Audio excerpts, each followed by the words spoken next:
enviado.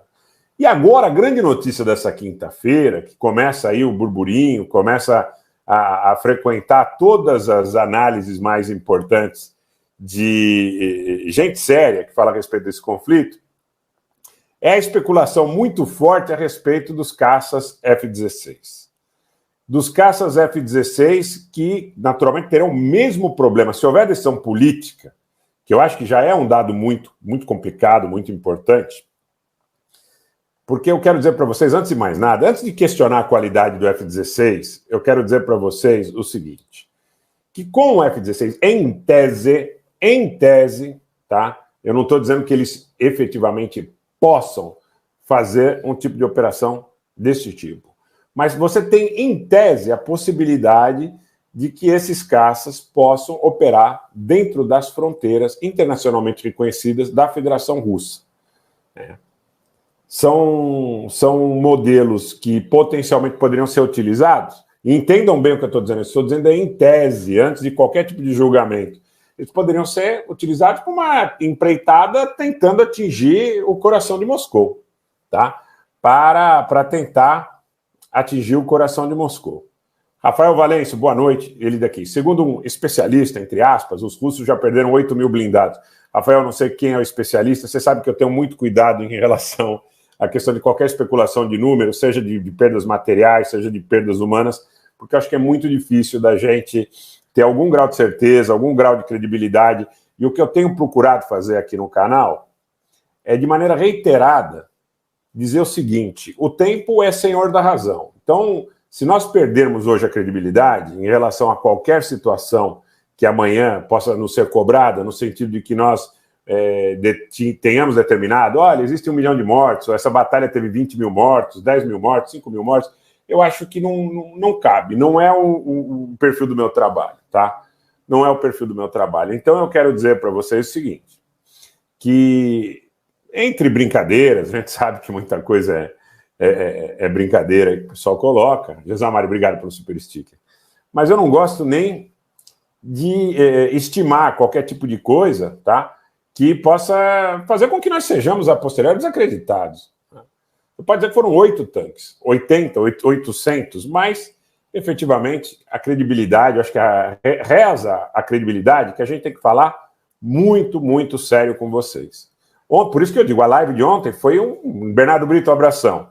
Foi uma aula fantástica. E eu queria muito ter essa oportunidade, espero que nós possamos repeti-la, porque é o seguinte: ali tem uma análise técnica que disseca todos os relatórios disponíveis, que vai às questões de fundo, às questões estruturais, quando a gente fala, olha, existe a possibilidade de uma ofensiva.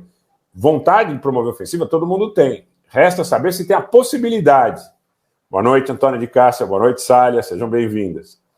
Então, o que eu vejo hoje é o seguinte, é a questão política, mais uma vez, como preponderante no contexto ou no conceito da fala diária do Zelensky, que vai à televisão todos os dias dizer que precisa de mais armas. Hoje não foi diferente. Nessa quinta-feira, dia 26, ele foi à televisão à noite, no horário da Ucrânia, vocês sabem que eles estão algumas horas à nossa frente, e disse o seguinte, que hoje houve uma grande agressão, que a Rússia teria lançado pelo menos 55 mísseis contra a região central da Ucrânia. Ele falou que a maioria foi derrubada, tá? Isso a gente sabe que muita coisa é propaganda de guerra, tá?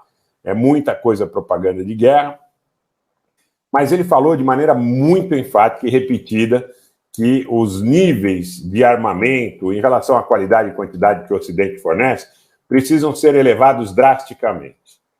Mas se fosse só um pedido do Zelensky, a gente poderia imaginar, o Zelensky está dizendo isso porque ele está numa situação difícil, ele está no tudo ou nada, eles estão numa situação muito ruim, sob o ponto de vista, efetivamente, da batalha, tá?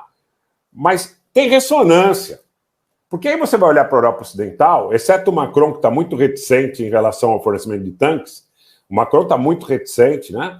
E isso eu acho que está bastante claro. Não estou dizendo que ele não vá fornecer, pode ser que forneça também por pressões do entorno, do contexto, da União Europeia, da OTAN, dos grupos que apoiam os ucranianos nessa empreitada. Agora, eu quero dizer para vocês o seguinte, ele está bastante reticente. Em outras capitais europeias, e principalmente em Washington, a fala hoje durante todo o dia, e eu acompanho notícias que vêm de todo tipo de púlpito, como eu digo. Obrigado, Alexandre, um abraço. O tempo todo olha, nós vamos entregar tudo que a gente tiver para a Ucrânia.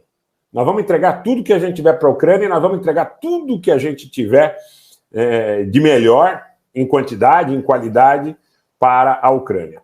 Quero dizer uma coisa, quero alertá-los aqui, porque as pessoas têm dito de maneira reiterada que a OTAN está esgotando seus recursos, que tudo que tem em estoque, ou que tem em produção, ou que tem disponível, ou que tem como um dado de um estoque, vamos dizer assim, de um excesso para uma garantia, está sendo entregue à Ucrânia. Vocês estão esquecendo de uma coisa. Há um investimento gigantesco, na maioria dos países, um investimento bilionário gigantesco, aumentando drasticamente os percentuais dos seus respectivos produtos internos brutos na indústria bélica.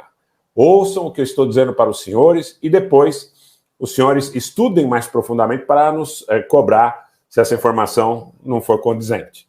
Então, a própria Alemanha tem um projeto violento, enorme, gigantesco de investimento no seu setor da indústria bélica para os próximos 5 anos, o que é repetido em toda a Europa Ocidental e também nos Estados Unidos.